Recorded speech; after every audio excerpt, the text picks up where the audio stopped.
This is our year, our year. This is our year, our year. This is our year, that's clear, no fear. Our year, our year, our year. This is our year, our year. This is our year, our year. This is our year, that's clear, no fear. Hello, and welcome to another episode of The Web Show. This is Season 2, Episode 4, and I'm super excited because we have lots of awesome things to talk about tonight. However, the first one, probably the thing that I'm most excited about that I want to jump into, is the fact that this month, February 2021, is my 2-year anniversary for streaming. Now, for those of you who don't know, we didn't actually start here on Twitch. We actually started over on a platform that plenty of people have heard of, but actually doesn't exist anymore, called Mixer. It was a Microsoft program or software that they launched, and I honestly had a lot of hope, a lot of faith that the product was going to be like the next big hit. I mean, Microsoft is a gaming company. Everything about it just really made sense to me. However, unfortunately, they decided to close operations and essentially sold themselves to Facebook Gaming, and they didn't let us know about it as streamers and content creators until pretty much the last minute when we found out through a tweet. So we were all faced with an option. Many of the partners went to Facebook Gaming.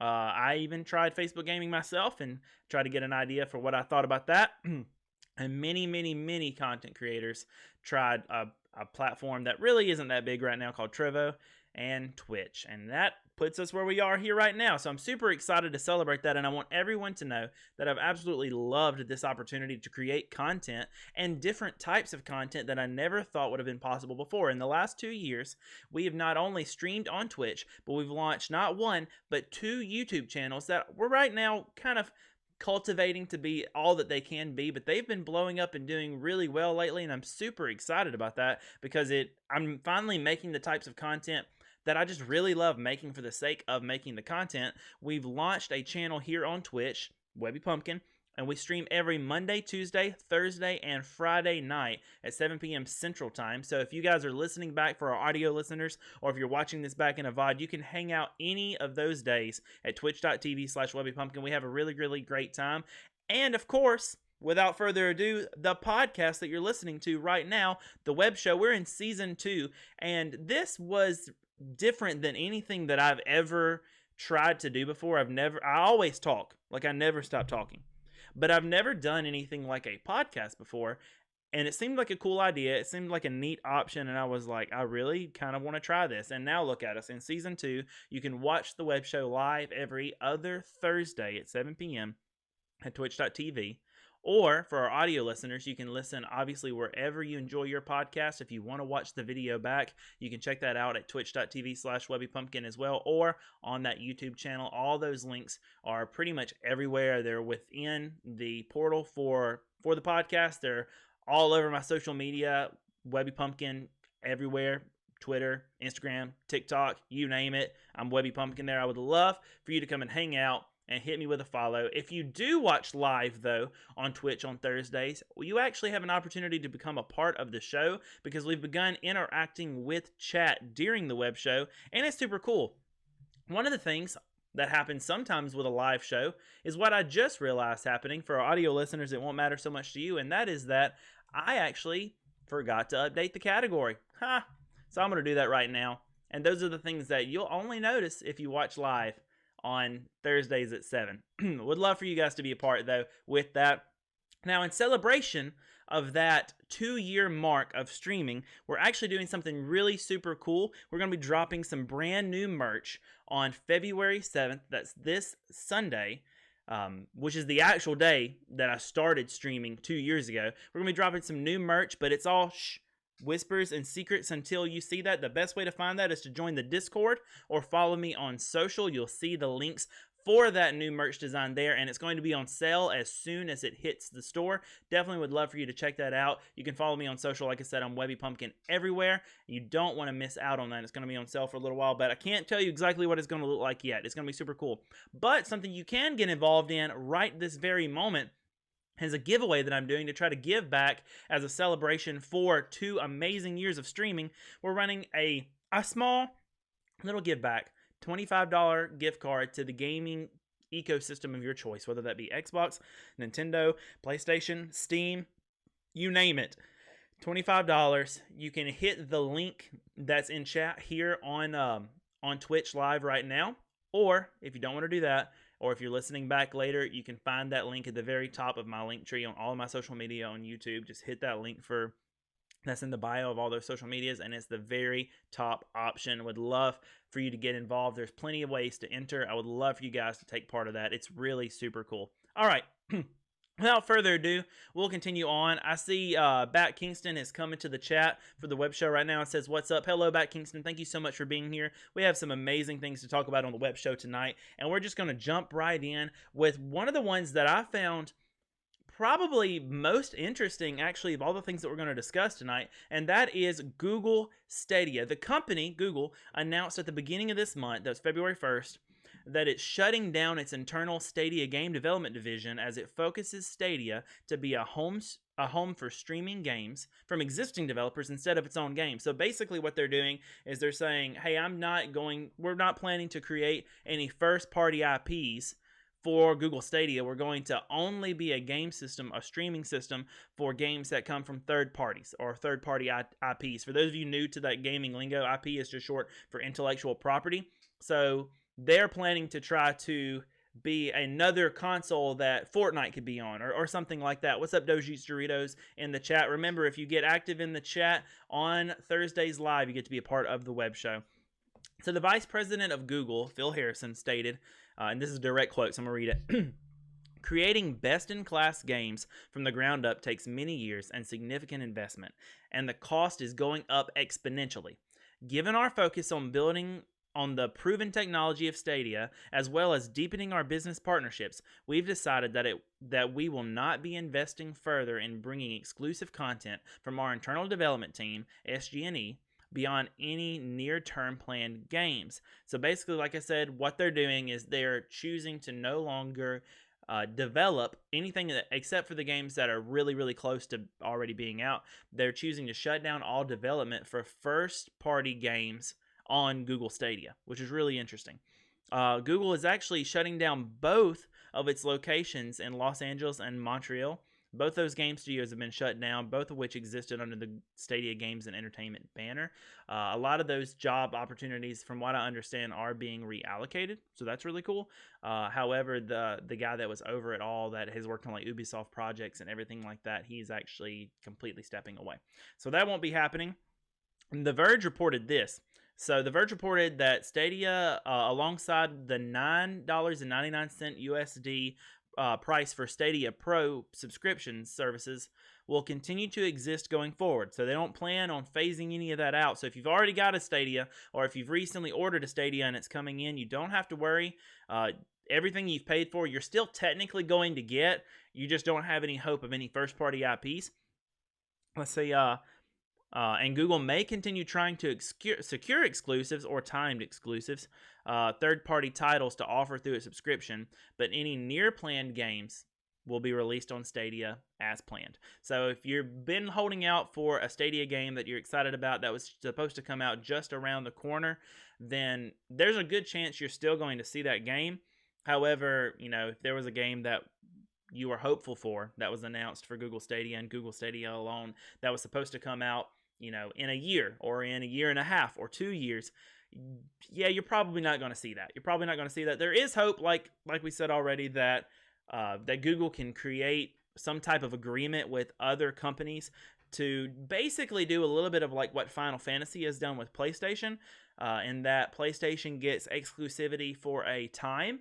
Whatever that time is, they'll have to set up in the agreement. But they get exclusivity, like say on Final Fantasy VII Remastered, Sony has the exclusivity deal on that for a certain amount of time, but eventually that game will also be on Xbox and other platforms. So that's what I mean by timed exclusive. Here's Webby's opinion, and I want to hear your opinion in the comments here live as well. If you're an audio listener checking out later and you have an opinion on Google Stadia and everything that's been happening, hey, at me on Twitter, at WebbyPumpkin. I want to know your opinion, or DM me on Twitter, Instagram, Shoot, even TikTok. I'm Webby Pumpkin everywhere. I do want to know what you're thinking, and I'd love to bring those thoughts back to the community. But here's what I'm thinking. If you can just give me a moment to set aside what we're thinking about, set aside the plans for the discussion tonight, and just share my opinion, I'd like to do that with you. And truthfully, I think this was absolutely terrible. This is a terrible move for Google or Stadia. What this is a tuck my tail and try not to admit that I messed up. You done messed up, Aaron. Google Stadia honestly wasn't really high on my Webby Pumpkin Has Faith in You list in general because and with all the reports that I've seen of people who have actually gotten their hands on a Google Stadia and tried to play it, it's really lackluster. Like the service isn't providing anything that I believe is competitive or is able to steal the attention away from other game systems like Microsoft has with Xbox or like Sony has with PlayStation. Shoot, Nintendo Online is the worst online experience I've ever had on any console, and I'd rather have a Switch than a Stadia. So already I wasn't thinking super highly about the Stadia. But the one thing that would maybe cause me to want to actually purchase a Stadia in 2021 was if they released a game that I thought was great that I couldn't play anywhere else. If it didn't come out on PC, it didn't come out on any of the other major parties, then I'd have to get a Stadia to play it. It's what got me to play Zelda. Zelda's only on a Switch. I wanted to play Zelda, I got a Switch. I've loved my Switch since. But it was that one game that really kind of brought me over into the Nintendo ecosystem. The same thing would have happened for Google Stadia, but they've given up me, and I'm sure other people who agree with me or feel like me, they've given up me as an option for sales because what do they have to offer? Everything's in 1080p streamed and it doesn't stream well and it buffers and it lags. I'm certainly not going to want to play anything competitive like Fortnite or or Warzone or anything like that or Destiny. I don't want to play those on Stadia. I want to play those on my Xbox, or I want to play those on my PlayStation or on my computer. Something that can really be competitive to the people, against the people that I'm playing with on these MMOs. So personally, if you're anything like me, I would say if you haven't already, don't pick up a Stadia. I really don't think it's worth it. If you've already got a Stadia, enjoy it. You have a piece of novelty. You have a piece of history, because I personally don't think that, even though Stadia support is going to be continued, even though they're not making any new games, I personally don't think that Stadia is going to stick around anytime. If you have a different opinion, or if you'd like to share some of your opinion, please take this time to do that now in the chat. Otherwise, we'll go ahead and move on. I'm going to look at some chats that have already happened. Let's see. Kind of like Fall Guys with Sony as well. Fall Guys is, also released day one on Steam, so it's a little bit different, but the only console I've seen Fall Guys on is Sony so far, so you're right, PlayStation has it in the console market, and because there's no crossplay for Fall Guys, they really have a little bit of a kind of monopoly on the whole thing, so that's pretty cool. Alright, next thing up, not Nintendo, Xbox, Games with Gold, late January 2021. Do you guys know about this? Games with Gold, a service that allows you to play online for Xbox, lets you play online. You get a couple games that honestly haven't really been super great in the last 2 years since I've had it. But you get a couple games free to download. You'll get like one decent Xbox One title and an Xbox 360 title usually, and then midway through the month they'll switch that around and you'll get a different 360 title and a different Xbox One title, and they're always kind of lackluster and that's not that special.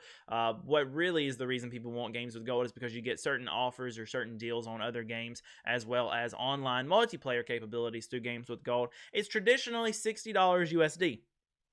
But late January, Microsoft increased the price of a 12-month subscription to Xbox Live Gold from $60 USD to $120 USD. The move appeared to be designed to push Xbox Live subscribers towards Xbox Game Pass Ultimate, which offers Xbox Live Gold access as well as xCloud streaming and access to more than 100 games, and we know the spiel and everything like that. So it was totally a cash grab move to either make more money or push people to the better deal, air quotes there, the better deal, which would have been Game Pass Ultimate.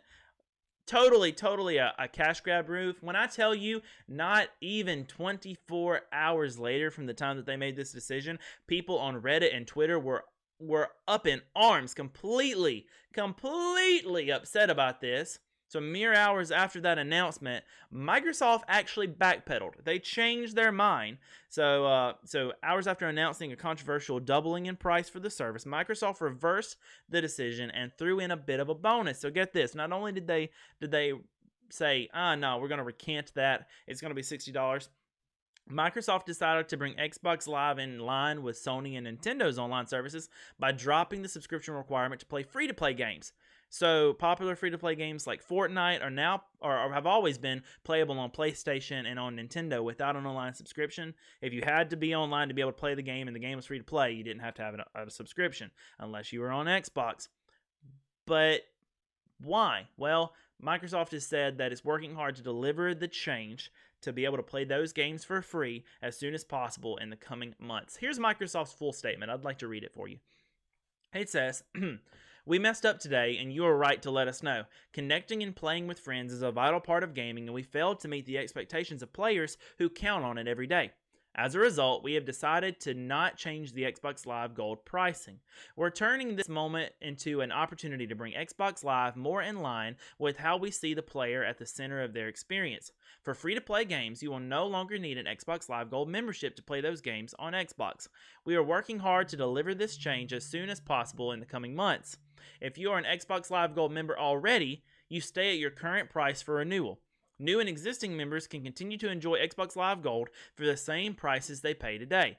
In the US, that's $9.99 for 1 month, $24.99 for 3 months, $39.99 for 6 months, and $59.99 for retail 12 months. Thank you. That's their full statement. So that's what Microsoft gave us. So, I want to hear your opinion on all this.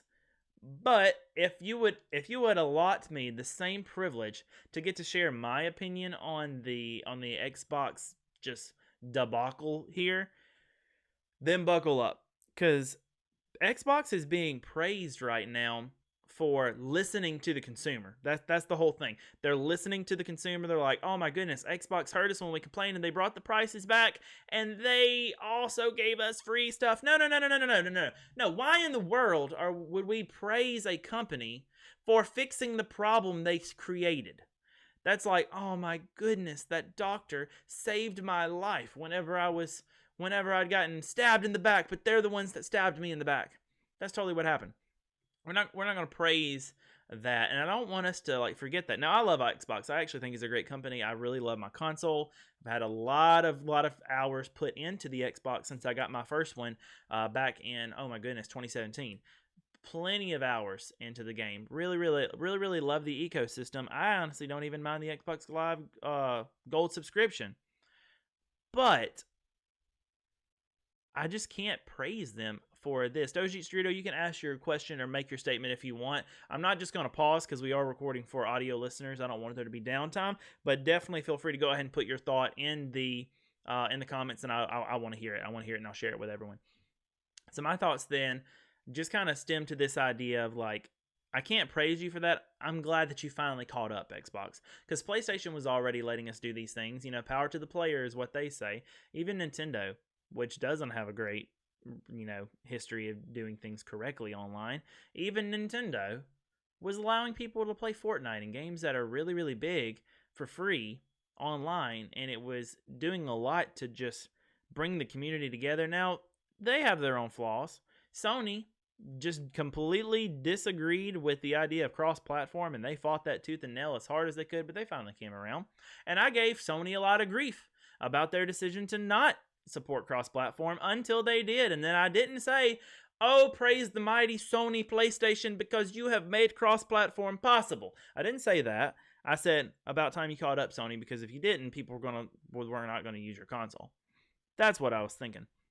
But anyway, Doji Storito says this. Since they put back the price and gave them the free thing, are kind of doing a price match. I mean, you're not wrong. That's an interesting way to look at it, Doge. So basically, Doge is stating that all they did was, if you will, essentially price match the competitors. Or the biggest competitor being Sony. It's like, all right, well, I will make our price the same price. It'll be $60 a year again, and now you get free stuff for free. So we're just like Sony. We can compete. It was all about competition. maybe it was even about press, because surely they didn't think doubling the annual price was going to go over well. Surely they didn't think that. I don't know if they were trying to recuperate some money that they're losing on sales for the Xbox Series, because honestly, you're getting a heck of a value on that Series X for the price that you're paying. So I feel like they're probably selling it for a slight loss. So maybe they were trying to get some of that back, because honestly, let's be honest, Xbox is pretty much like a streaming service at this point. Like a lot of the things that we really like and we praise Xbox for come from the fact that they offer subscription services. So that's kind of my thoughts there, is that they're the Netflix of gaming right now, especially with Game Pass. But anyway, I just wanted to put that thought into everyone's mind, that we shouldn't be praising or like, oh, great Xbox because you listen to your community. I mean, I'm glad that they did listen to the community, but I think this was some kind of marketing stunt or ploy or something. So anyway, Insane Godman says, I think Xbox should get rid of Gold Live and make all games free to play online and still have the Game Pass for all the games. If they did something like that, Insane Godman, it would absolutely like alter the industry. It'd be a lot like what PlayStation used to be on the PS3. Whenever it was free to play online for PlayStation Network, it's free to play online if you play on PC. Like it would make a lot of sense. I don't think that it's going to be possible for them to do that without seeing an increase in price somewhere else. So I think we would see Game Pass go up in sales or in price tag, or we would see the console itself go up in price, because from what I understand, a lot of the money that is going into games with gold is actually to support online servers for games. Now, don't get me wrong, games like Fortnite, the reason it never should have been required to play those games is because Epic Games is hosting its own servers. Like, Microsoft really isn't out anything for those types of things, but especially for their own IPs like Halo, they're fully in control of everything that's happening there. Doji Chirito says they kind of struggling by offering the console that low. I completely agree, Doge. It is a very low price for the amount of hardware and performance that you get out of a Series X. To be fair, though, I don't really think that we're seeing all of that performance right now, because games aren't entirely optimized, and since Xbox didn't give us anything first party right off the bat that is, if you will, an exclusive for the Series X, that's really taking advantage of the specs. They really just gave us kind of upgrades to games like Gears 5 that made them look better. Don't get me wrong, with ray tracing, or even Minecraft got a boost and it looks really, really great. But these are technically not new games. They are just games that look way better and got kind of a refreshing for the Series X. So I'm eager to actually see that hardware be fully taken advantage of, because the Series X is capable of a lot of things that we don't fully even, I don't think, have a grasp of how good and how crisp, how clear, how high performance they're actually going to be. So I think Sony takes the cake on that one, because while the PlayStation 5 is, on paper, by specs, it is technically the weaker console, they also released games. There are games you can only play on the PlayStation that people want to play. They were genius to go ahead and release Miles Morales. Like, that was great. And then have us build up anticipation for the next Horizon Zero Dawn, as well as my personal most anticipated game of 2021, which would be God of War Ragnarok.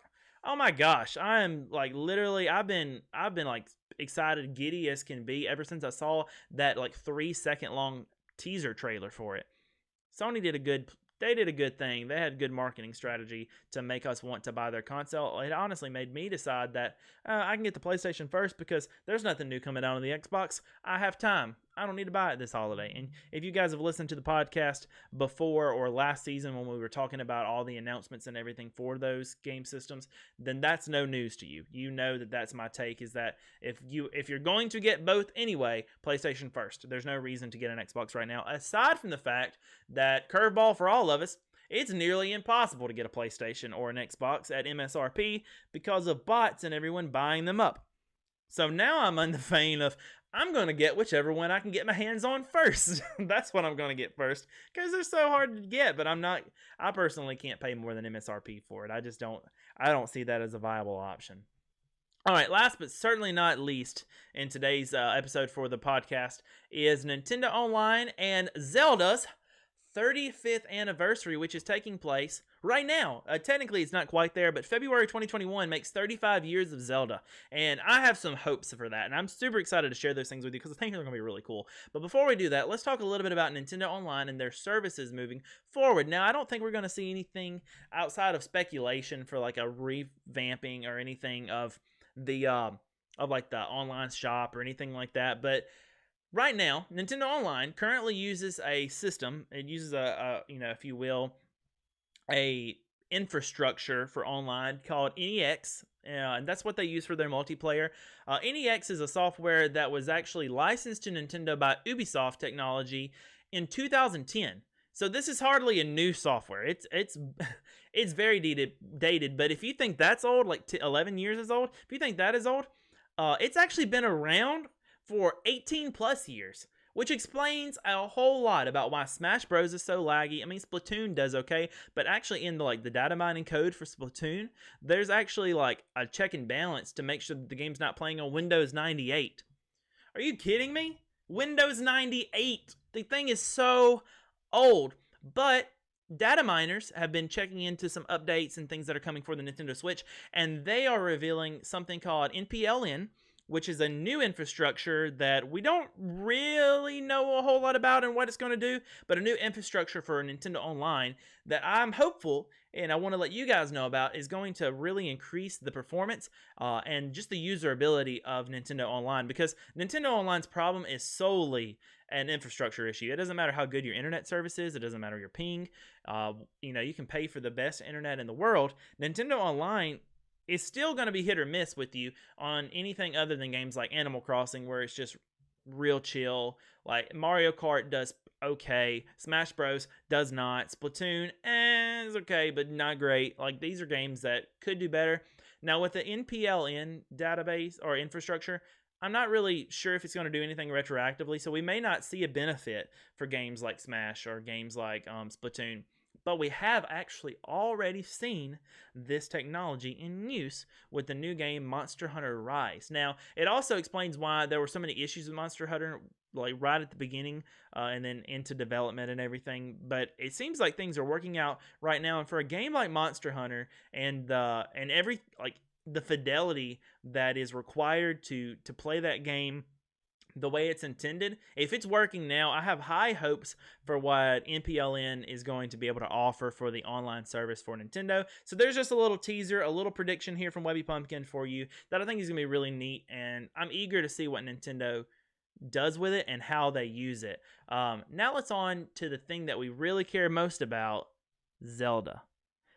Oh my gosh, Zelda. What's going to happen? What more can we hope for out of a great experience with Zelda? Well, I'm going to tell you some things that I'm hoping for.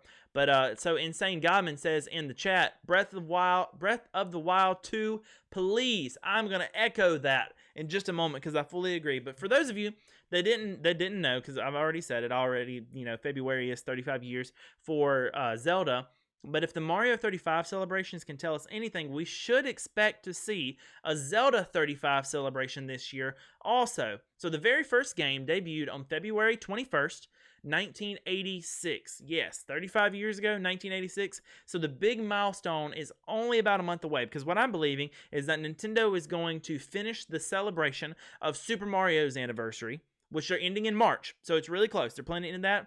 And then perhaps right after March, we will see a shift in focus. I'm hoping a shift in focus to Zelda. So this is what I'm expecting, what I'm hoping. And I want to hear your opinions and your desires and what you want to see come from the Zelda franchise as well. Let me know in the comments. At me on Twitter. If you're listening back later, if you're an audio listener, I want to know what you think about this, because I want to begin to stir the pot and get the whole idea in the conversation about Zelda going, because I think if nothing else, it's going to cause other people who do know things to talk, and maybe Nintendo will be like, wow, they're really serious about this Zelda 35. Nintendo ultimately at the end of the day cares about money, so they're going to be like, oh man, there's a huge desire for Zelda 35. Let's give the people what they want and in turn make what we want, which is money. Here's what I'm expecting. Number one, the announcement of a release window for Breath of the Wild 2, fall 2021. I think we're going to see that this year by this holiday season. I do believe we'll see Breath of the Wild 2 as a release window within there.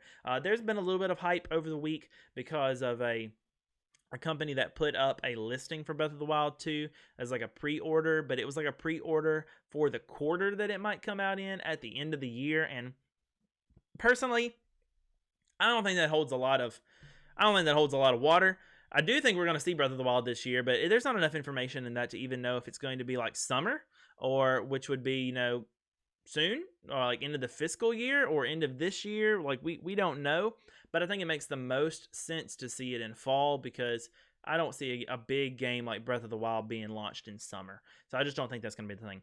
Number 2 on my list is an announcement of some type of similar or smaller online multiplayer game similar to Mario 35. So if you guys remember, they released basically the original Mario, like Super Mario Bros. Game in a brand new multiplayer online experience called Mario 35. And honestly, it's pretty fun. I got to give some credit there. Mario 35 is pretty good. I like it. It adds a big spin, and it throws some like tosses and turns your way that really made the first game feel fresh and interactive and good on a 2020 to 2021 playing ground. You know what I mean? So it was pretty cool. And Battle Royale was super in. He basically made Mario Battle Royale, so that was really cool. I'm expecting to see something kind of similar to that with, if you will, a Zelda 35. Number 3, I think we're going to see one of the following. One of these things, these 3 options. I would love to see all of them, but I just don't think Nintendo's going to give it to us. But one of the following, if not more than one, in order of likelihood. You ready? All right. Most likely, Skyward Sword remastered for the Switch. I think we might see Skyward Sword. The reason I believe it's most likely is there were some leaks that came out kind of mid-year, earlier in the year, that lead me to believe that might be, I mean, I still don't know for sure if it's going to be the case, but it might be the most likely remaster we see for the Switch. It's not my most anticipated. It's not the one that I want the most. It's just one that I think is most likely. Like I said, I would like to see all 3, though. Option B, here we go. A combination of Wind Waker and Twilight Princess on one game card, or bundled as one game for the Nintendo Switch, kind of like we saw with Mario World / Bowser's Fury. I think we'll see some kind of combination of one of those games, Wind Waker and Twilight Princess. I actually think this might be of the 3 options, I think this one might be the one that I'd want the most. I would really like to see a Wind Waker Twilight Princess remaster for the Switch. Even if I just got Twilight Princess, I'd be happy about that. I think that would look really, really good. Or option C, probably the least likely, is a Ocarina of Time / Majora's Mask 3D, because 3D games, got to get them in there on one card for the Switch, kind of like Mario 3D All-Stars. I don't think we'll see more than 2 games for, honestly, I don't have any real good reason for that, but I just don't think they'll give us more than 2 games in a bundle.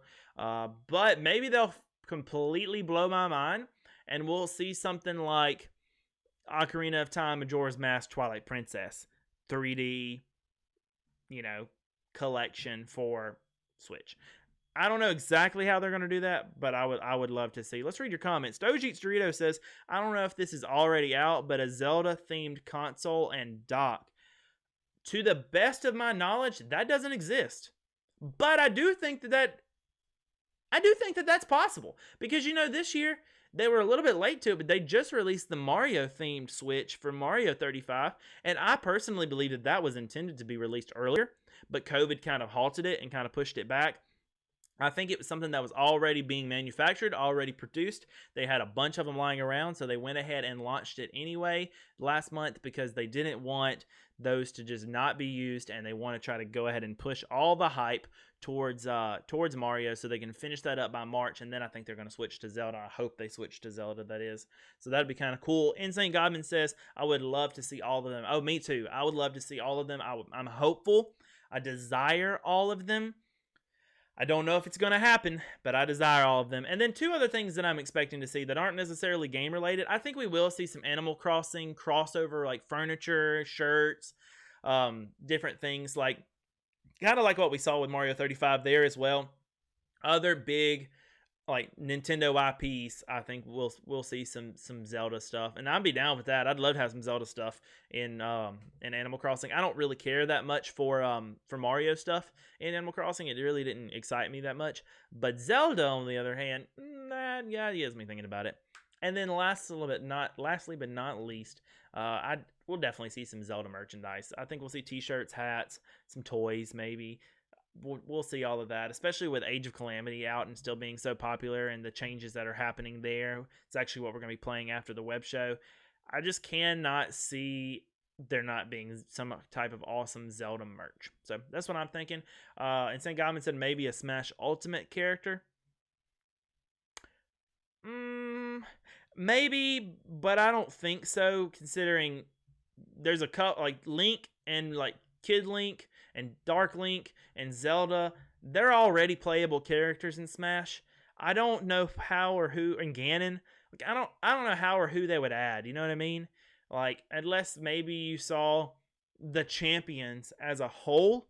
Like, I could see something like that, kind of like the Pokemon trainer thing, where like, you know, you have whether it be Charizard, Squirtle, or Venusaur. I think that's the three that are bundled in there. You know, at any given time, you can have one of those three Pokemon. I could totally see like having a Daruk, Mifa, Rivali, and Urbosa like combination where you randomly get one of those champions. Maybe something like that. But I don't see much more than that. Doji Cerrito says another thing is Zelda themed console backgrounds. Oh yeah, I could see it. Zelda themed backgrounds. That'd be cool. Yeah, that's an easy one too. They'll probably do that. Doge. Yeah. I agree with you. I think they'll do that. That makes a lot of sense. All right, guys. Once again, I want to hear any of your comments that you want to put in last minute comments right now. If you're an audio listener or on YouTube listening back or watching back later, comment on YouTube or get involved every Thursday at 7 p.m. Central Time here at twitch.tv/RobbiePumpkin. We do, or not every Thursday, every other Thursday, we do this live. And I would love for you to be a part of the conversation. We talk about all kinds of great nerdy things, especially in the gaming world. But last week we talked about Star Wars, and that was super cool. Had some guests over. That's the type of thing and fun and random stuff that you can see. If you follow me on social, you'll have a little bit of a taste of what these episodes are going to be coming up. So definitely want you to do that. And as another reminder, I am currently running a giveaway that I would love for all of you to be a part of. So if you're listening back later, you can find that link everywhere, all over stream, everything. And if you're watching right now live, you can find that link in the chat right now. So thank you all so much. Love and appreciate you. Remember that if we keep that pumpkin positivity this year, then we'll be able to make sure that 2021 is our year. If you're watching or listening in audio later, after every web show, we also play a little bit of games. So we're about to do that now. If you're watching live, hang on. At the end of this episode, I'm about to go ahead and change scenes over after the outro, and we will jump right into the game that we're playing tonight. Love you guys. Thank you guys for 2 amazing years of streaming so far. I can't wait to see everything that's going to happen moving forward. It's going to be awesome. So thank you guys, and I will see you if you're live here in just a few minutes. And if not, I'll catch you in the next episode. Thanks. This is This is This is that's clear, no fear. This is This is This is that's clear, no fear.